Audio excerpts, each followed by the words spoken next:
आप देख रहे हैं डार्क फाइल्स।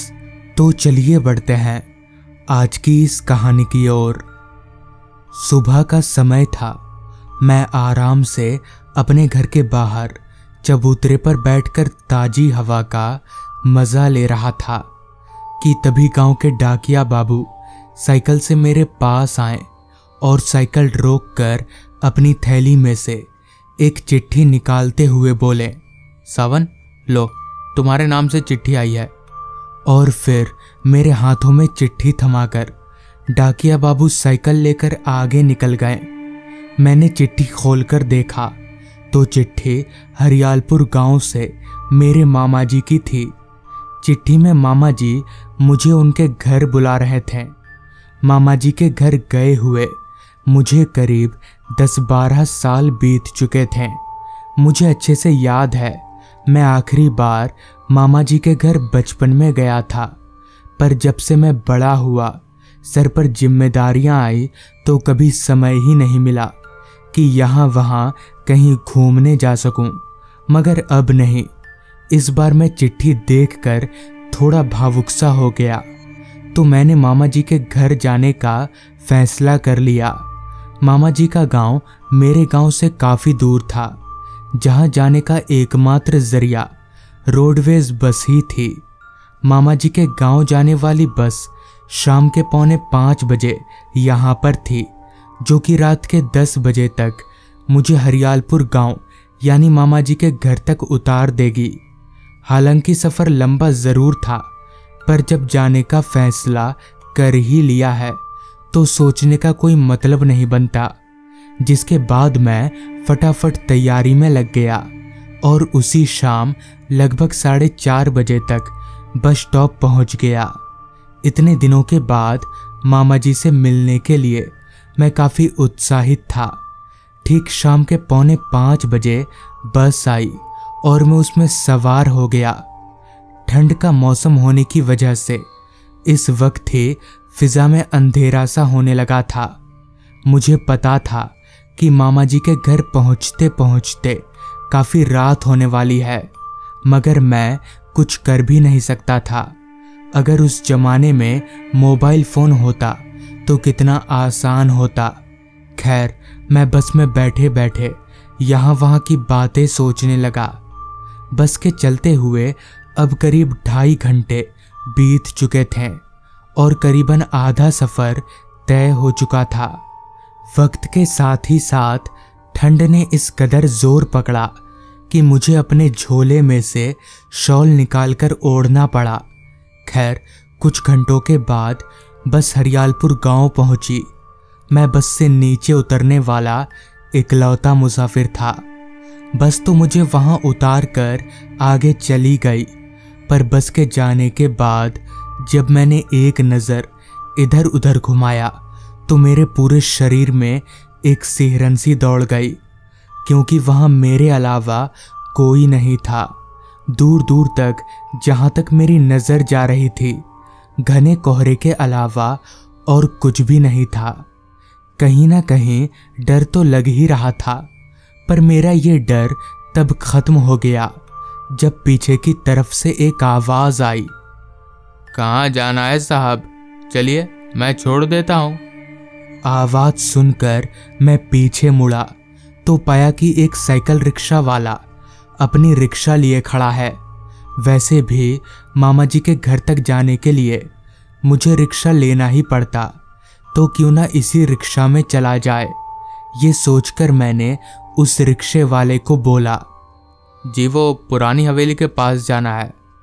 तो मेरी इस बात को सुनकर वो रिक्शा वाला अजीब नज़रों से मुझे घूरने लगा और फिर बोला, पुरानी हवेली के पास तो नहीं जाऊंगा, उससे थोड़ा पहले ही आपको उतरना होगा।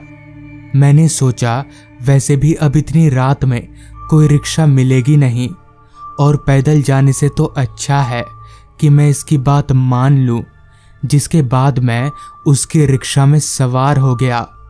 रिक्शा धीरे धीरे कोहरे को चीरती हुई रास्ते पर आगे बढ़ने लगी। रात हर पल गहराती जा रही थी। ठंड सर्द हवाएं मेरे चेहरे पर जब टकराती तो ऐसा महसूस होता जैसे कोई बर्फ से मार रहा हो। इतने में ही रिक्शा वाला बोल पड़ा, किसके यहाँ जाइएगा साहब? तो मैंने कहा, जी वो आलोक है ना, उनके यहाँ जाना है, वो मेरे मामा है। तो रिक्शा वाला फिर से बोला, संभल कर जाइएगा, रात बिरात रास्ता ठीक नहीं है, मतलब समझ रहे हैं ना, रात में नाम नहीं लेना चाहिए। मैं समझ गया कि ये रिक्शा वाला भूत प्रेत की बकवास बातें कर रहा है, तो इसलिए मैंने बस इतना कहकर बात को रफा दफा कर दिया। अच्छा ठीक है, ध्यान रखूंगा। कुछ देर यूं ही चलते रहने के बाद रिक्शा रुकी। जिस जगह पर रिक्शा रुकी थी वो जगह मेरे लिए बिल्कुल अनजान थी, या फिर ये भी हो सकता है कि मैं काफ़ी सालों के बाद यहाँ आया था, तो शायद वो जगह मुझे याद नहीं थी। जिस पर मैंने उस रिक्शा वाले को भाड़ा देते हुए पूछा, यहाँ से किधर जाना है?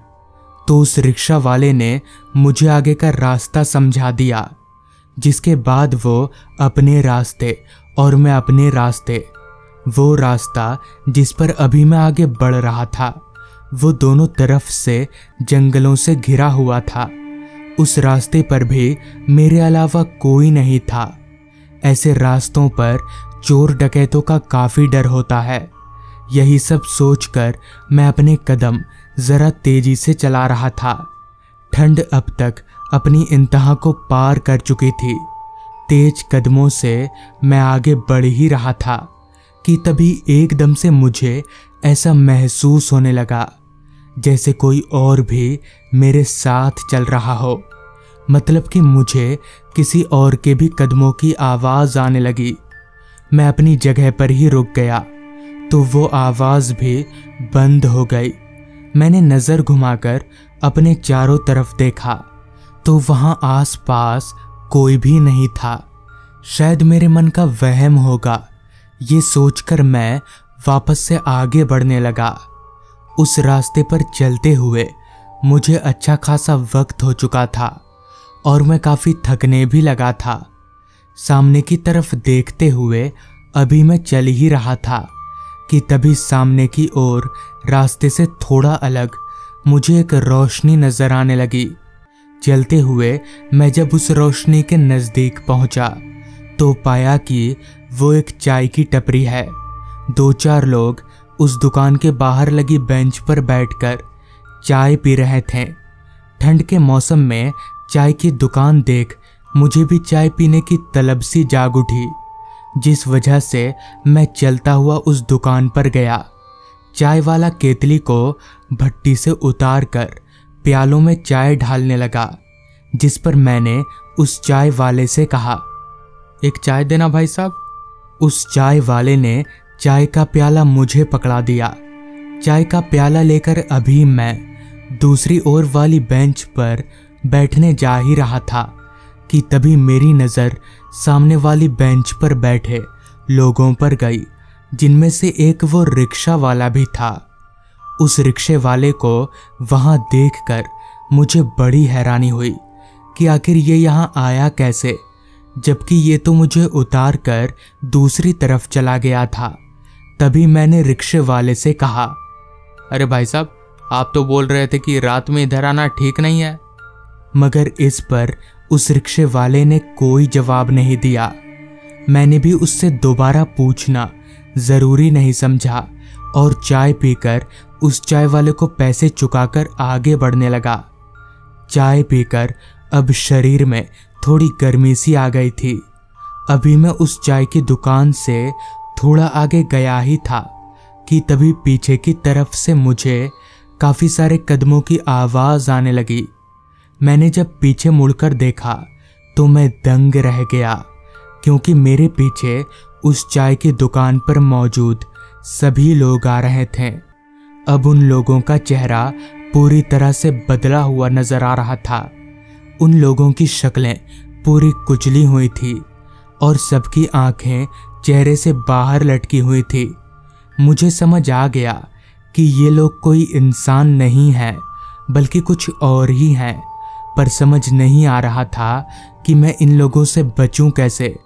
बहुत सोचने के बाद भी कुछ ना सूझने पर मैंने मन ही मन भगवान का नाम लेना शुरू कर दिया और दौड़ते हुए सीधे मामा जी के घर पर ही रुका। मामा जी से जब मैंने इस बात का जिक्र किया तो उन्होंने जो बताया वो होश उड़ा देने वाला था। उन्होंने बताया कि कुछ महीनों पहले एक बेकाबू ट्रक उस चाय की दुकान में घुस गई थी, जिससे उस वक्त वहां मौजूद सारे लोगों की मौत हो गई थी। तब से उन्हीं लोगों की आत्माएं वहां भटकती रहती हैं। तो दोस्तों, ये थी आज की कहानी। अगर आपको ये कहानी पसंद आई हो तो चैनल को ज़रूर सब्सक्राइब कर लें। तो मैं आपका दोस्त आर्यन जल्द ही मिलूँगा आपसे ऐसी ही एक कहानी के साथ।